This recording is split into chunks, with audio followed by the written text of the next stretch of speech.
Amém, meus queridos? Salmo de número 90, versículo 12, diz assim: ensina-nos a contar os nossos dias, para que alcancemos coração sábio. Ensina-nos a contar os nossos dias, para que alcancemos corações sábios. Na minha versão está no singular, coração sábio. Oremos. Pai bendito, Pai de misericórdia, nós diante da Tua palavra estamos e pedimos que o Senhor esteja falando ao nosso coração nessa noite, em nome de Jesus, amém. Como os irmãos sabem, nós estamos trabalhando nos domingos de manhã com um tema, mordomia cristã. E a segunda aula que nós tivemos foi sobre a mordomia do corpo, ser mordomo do próprio corpo. Aprendemos que o corpo é o templo do Espírito Santo e que devemos cuidar do nosso corpo, ou seja, da nossa saúde, porque Jesus Cristo morreu na cruz pelo nosso corpo também. E que o corpo que nós temos nos acompanha do nascimento até a morte, e na ressurreição o nosso corpo será transformado. É isso que a Bíblia diz, que o nosso corpo será revestido da incorruptibilidade. Muitas pessoas pensam que nós vamos viver como espíritos em algum paraíso etéreo por aí, e não é isso que a Bíblia diz. A Bíblia diz que aquilo que é semeado, ou seja, aquele que morre em fraqueza, também ressuscitará em vigor e poder, semelhante ao homem celestial, que é o Senhor Jesus Cristo. Está lá em 1 Coríntios capítulo 15. Cuidar do corpo, cuidar da saúde é algo essencial. Só que vai mais além do que ter uma boa alimentação e praticar exercícios físicos. Cuidar do corpo é também cuidar das nossas emoções. Nós estamos aí no mês de setembro e vivendo o setembro amarelo, e a igreja, graças a Deus, se despertou para esse mal que tem afligido, o suicídio. E muitas pessoas têm tirado as próprias vidas porque caem em depressão, entram em depressão e vão se afundando dia após dia dentro desse poço terrível e não conseguem sair. O problema também é que muitas vezes nós procuramos ajuda quando temos algum sintoma físico de doença. Mas quando se trata das emoções, os crentes gostam de espiritualizar tudo. Isso aí é opressão, é o diabo, é não sei o que. E aí, quando você está com dor nas costas, você procura um médico. Quando você está com dor no lado, aquela dor do rim, quem já teve pedra no rim sabe como é terrível essa dor, você busca ajuda. Mas quando se trata das emoções, você diz: Jesus Cristo é o meu psicólogo. E por isso nós temos tantas pessoas doentes emocionalmente dentro das igrejas, porque não cuidam das suas emoções. Não estou dizendo aqui que Jesus não tem poder para cuidar e curar as nossas emoções e os nossos traumas. É óbvio que Ele tem. Mas nós também, assim como somos responsáveis pela saúde do nosso corpo, somos responsáveis pela nossa saúde emocional. Então, cuidar das emoções também é um ministério. E o salmista diz o seguinte aqui: ensina-nos a contar os nossos dias de tal maneira que alcancemos corações sábios.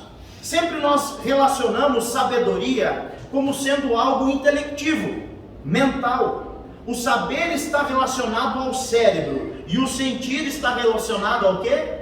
Ao coração.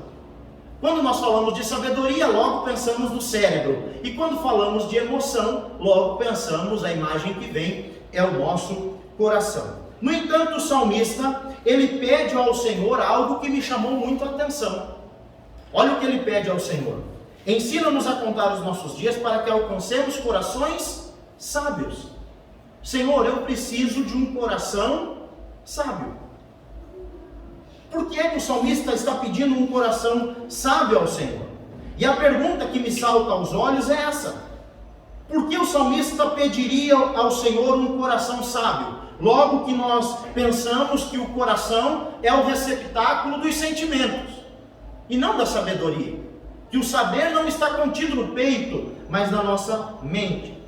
Quando olhamos então para a Escritura Sagrada, nós encontramos a razão pela qual o salmista pede sabedoria de coração.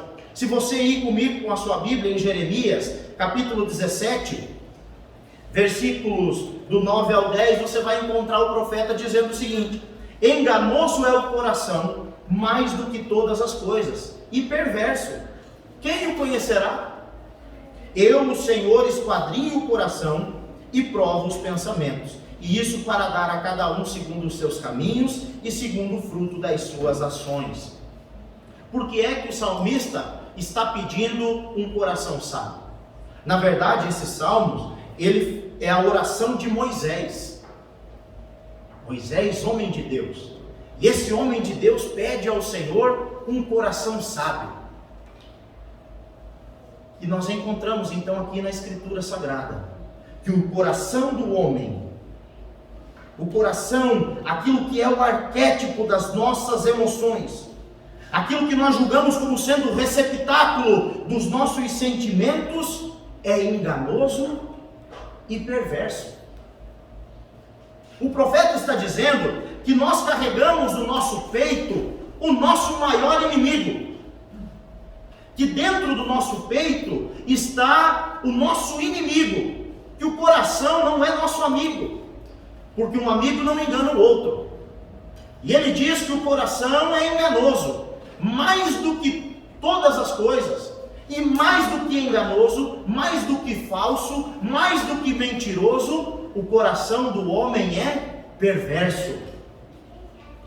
O profeta está dizendo que ninguém é sábio o suficiente para conhecer o seu próprio coração, quem dirá o do outro?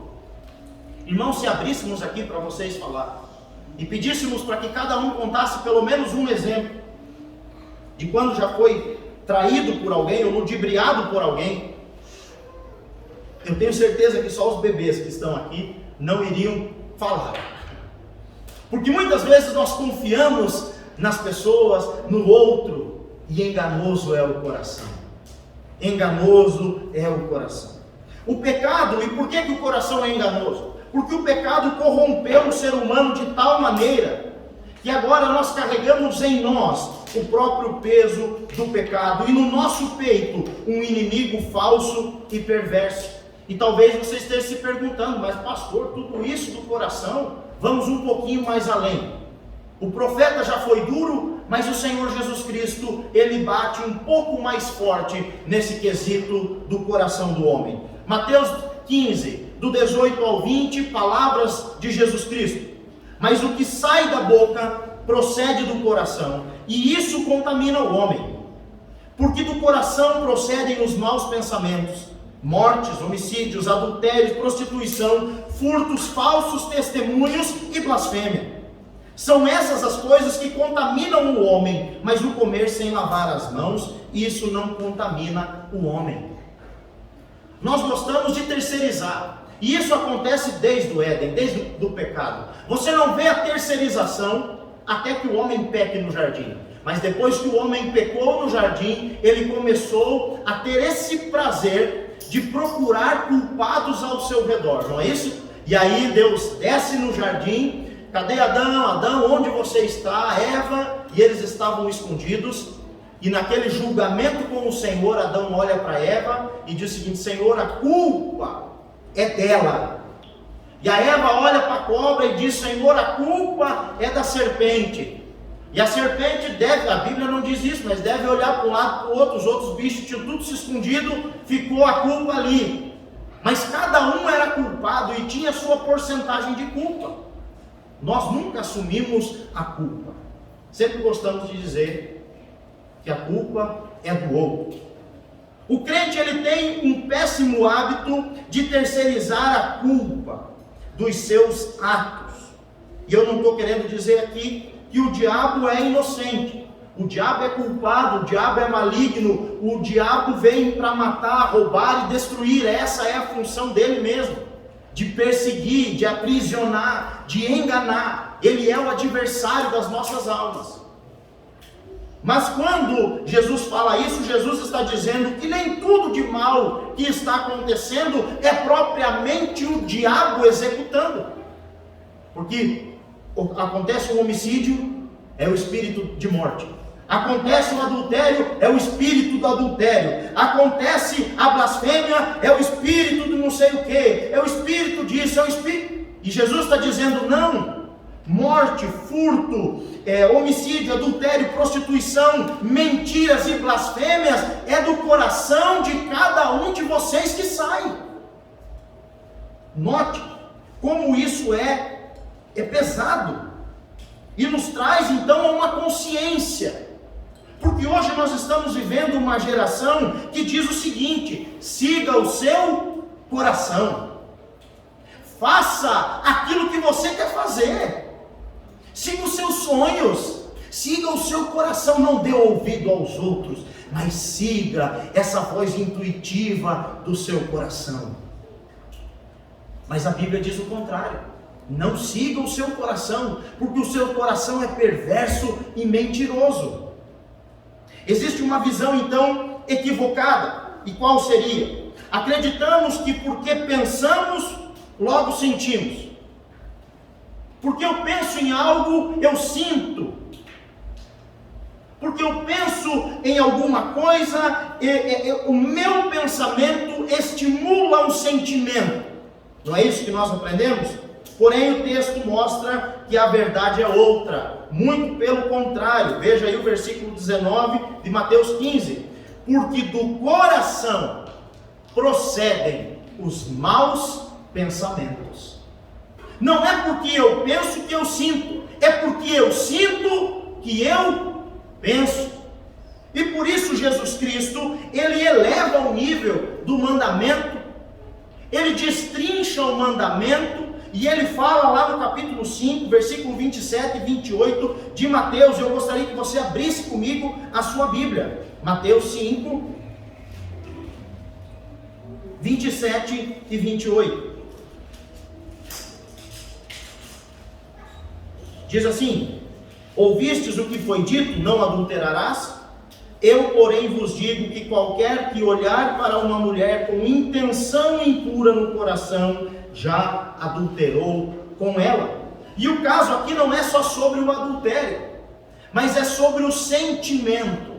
Quando eu desenvolvo um sentimento por algo, eu elaboro um plano na minha cabeça. Então, como eu falei hoje de manhã, nós sentimos, pensamos e executamos. E por isso Jesus disse que não é porque você pensa do nada que isso é um pecado. Não, é porque esse seu pensamento está regado, banhado, untado, mergulhado em sentimento. Você só não executou esse plano, mas você já desenvolveu, você nutriu um sentimento e elaborou completamente o plano na sua cabeça. E isso, se for contra a palavra de Deus, é um pecado. Não necessariamente você precisa consumar esse ato para que isso venha a ser pecado. Sentimos, pensamos, agimos. Freud diz uma coisa muito interessante, que o pensamento é o ensaio da ação. O pensamento é o ensaio da ação. E eu vou dar aqui um exemplo para vocês. Falei aqui de manhã, nós vivemos um momento na nossa vida que nós estávamos com 3 cachorros lá em casa, tudo fêmea. Era uma Shih Tzu, uma Pitbull e um pastor branco suíço. 3. Eu gosto de cachorro, eu tenho esse sentimento, eu gosto dos bichos. E acabou que dentro de pouco tempo a gente ficou sem nenhum dos 3. Foi um para um lado, outro para o outro. A Shih Tzu morreu. E eu sempre tive o interesse, o desejo, o sentimento de ter um Bull Terrier. Então eu aproveitei esse momento, mas só que a minha esposa tinha falado comigo: eu não quero mais cachorro em casa, dá muito trabalho. Mas eu tenho um sentimento pelos bichos. E eu aproveitei esse momento de fragilidade que ela estava compassiva comigo, e eu então arquitetei um plano. Agora é a hora de comprar o Bull Terrier. E eu comecei a pesquisar e pegar vídeo, e mandava vídeo no Instagram dela, ela lá no quarto fazendo os meninos dormir, e eu na sala pesquisava e mandava, e pesquisei que ele não atacava a criança e não sei o que. Só que as coisas ruins da raça, eu fui deixando lá. Eu só mandava as coisas boas. Convenci a minha esposa. Fomos a Brasília, achamos um criador, compramos um Bull Terrier. Irmãos, você já assistiu aquele desenho do Looney Tunes que tem o Tasmania? É a mesma coisa. É a mesma, ele come, ele devora tudo. Pote, flor, pau de árvore, pneu, plástico, não tem. Ele, quando ele me vê, ele fica rodando assim no próprio eixo. Eu falo, daqui a pouco ele vai voar, o helicóptero assim vai sair pegando voo. Cada arte que o cachorro faz, a Grace olha para mim, como se dissesse assim, disso você não tinha me avisado. Mas vou mais além. Quando nós damos ouvido ao nosso coração. Eu gosto de motocicleta, os irmãos sabem muito bem disso. Agora há pouco tempo consegui realizar o sonho da minha vida e comprei uma Harley Davidson, mas antes dela, eu achei uma moto 99, ano 99. Pouquíssimas no Brasil. E eu tinha o dinheiro, e falei, antes de investir em férias, eu vou investir na moto. Fui para Goiânia para comprar a moto. O irmão que foi comigo amarrou mal a moto, já no saído lá a moto tombou em cima da carretinha. Já fiquei injuriado com aquela situação. Comprei pneu, troquei o óleo, fiz isso, comprei capacete. Eu falei, agora a minha liberdade, eu vou andar de moto. E aí as pessoas falavam, mas essa moto não é muito antiga ou não? E aí o meu sentimento criou um plano, criou uma planilha que eu mostrava para as pessoas, e todo mundo queria comprar minha moto, porque era a melhor moto do mundo. Acabou, irmãos, que a moto deu problema. O preço que eu paguei na moto, eu gastei na oficina. Fiquei quase um ano com a moto parada, não achava peça.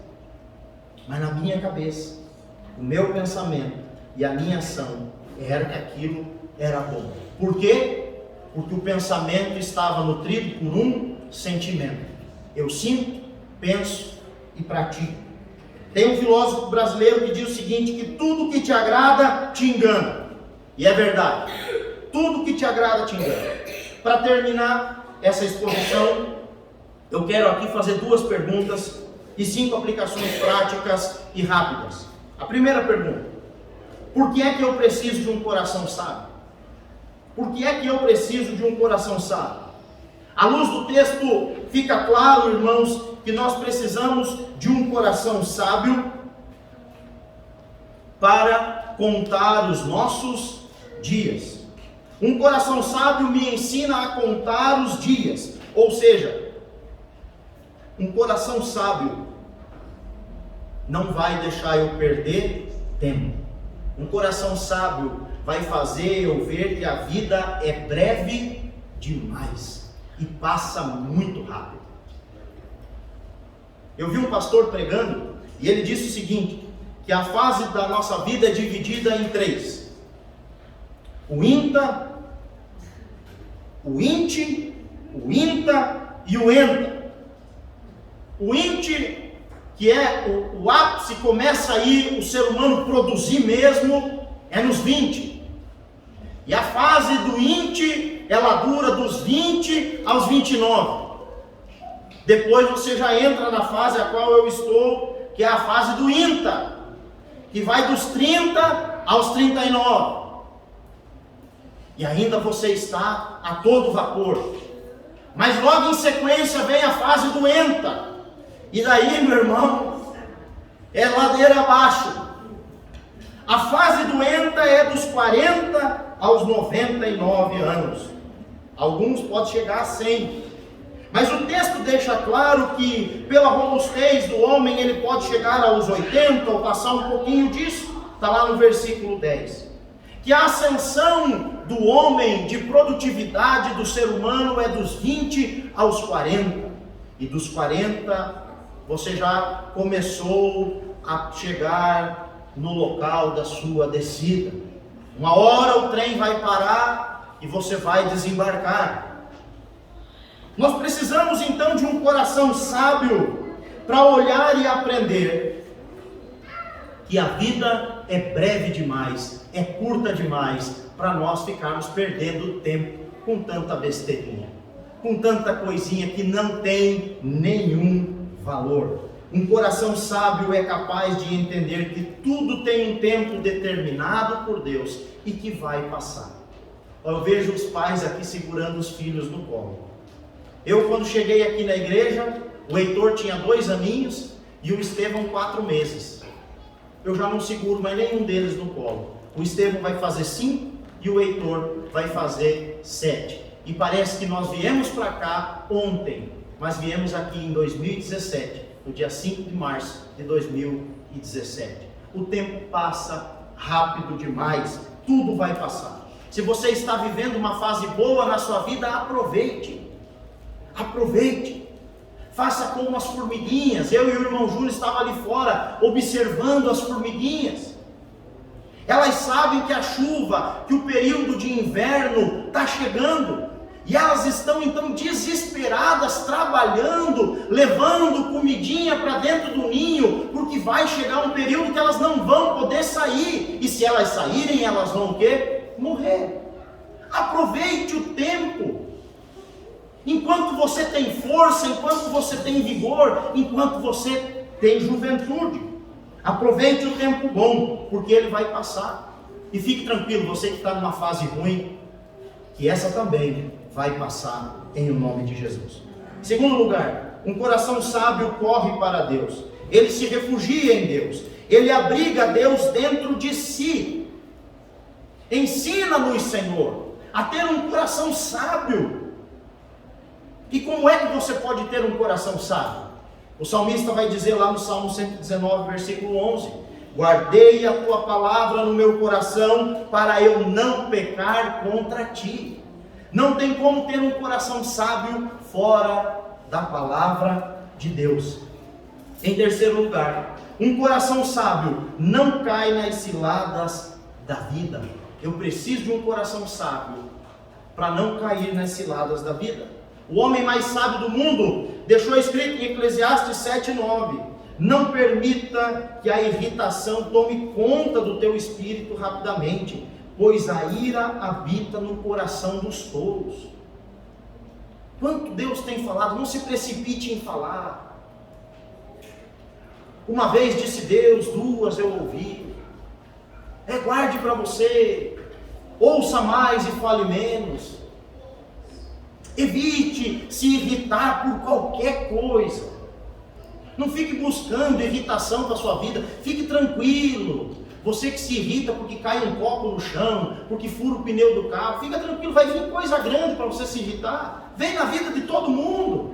E aí você vai ter saudade de quando caía o garfo no chão e você dava chilique. Você vai ter saudade de quando furava o pneu do seu carro, você dava chilique e faltava arrancar os cabelos. Vem problemas seríssimos para todo mundo na vida. Não permita que a ira, que as ciladas da vida dominem o seu coração. Porque isso é uma demonstração que o seu coração não é sábio, mas que o seu coração é tolo. Jean Paul Sartre, ele diz algo muito interessante. Não é o que fizeram comigo, não é o que fizeram conosco, mas o que nós fizemos com o que fizeram conosco. Meu Deus, tem tanto crente aí, pastor, mas ela falou mal de mim, ele não olhou para mim, não me cumprimentou, me viu na rua e virou a cara. O que é isso, irmão? Para que isso? Mas falaram pelas minhas costas. Deixe que bata nas suas costas e volte. Não permita, não é o que as pessoas fazem com você, mas como você vai fazer, o que você vai fazer com o que essas pessoas estão fazendo com você. Elas desejarem o mal, falar mal, agir mal, não vai mudar a sua vida em nada, a não ser que você abra o seu peito e diga: eu recebo essa maldade dentro de mim. E aí você vive aprisionado a uma ofensa que poderia ter ficado para trás. Não é o que fizeram comigo, mas o que eu fiz com o que fizeram comigo. Tem coisas que nós precisamos entregar nas mãos do Senhor. A segunda pergunta, então, é como obter esse coração.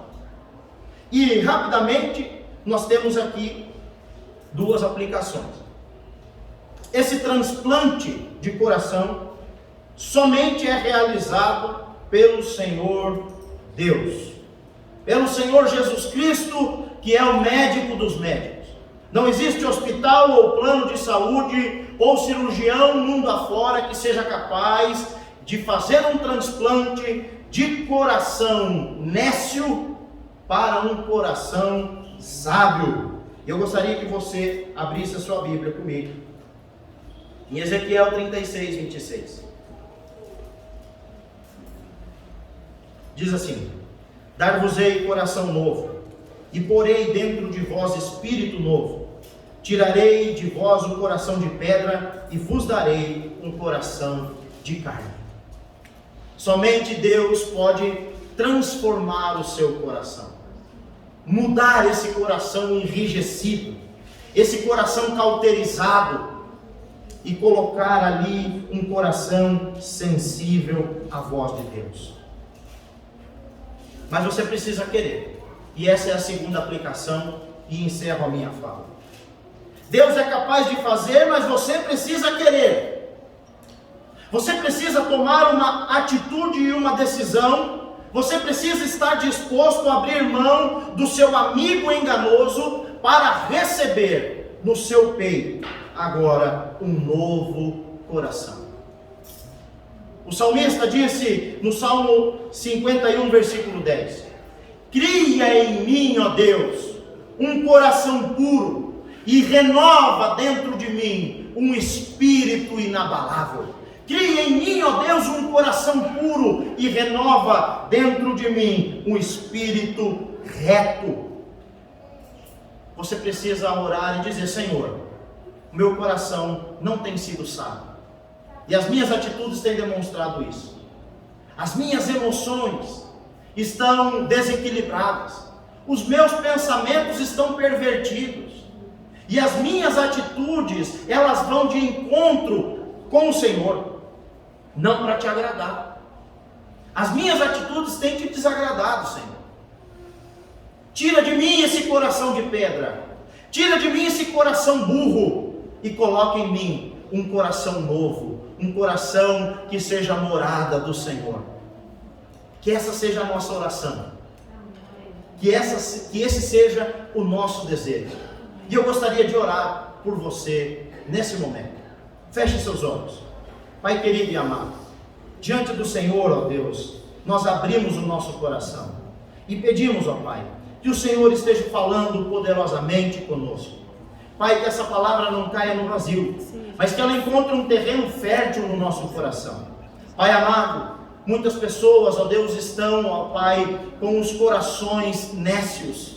Ó Deus, que elas hoje, ó Deus, possam fazer essa oração assim como o salmista fez. E que o Senhor, ó Deus, através da sua misericórdia, infinita graça e muito amor, esteja, ó Deus, olhando para essas vidas, ó Deus, e transformando os seus corações. Assim eu oro em o nome do Pai, do Filho e do Espírito Santo. Amém.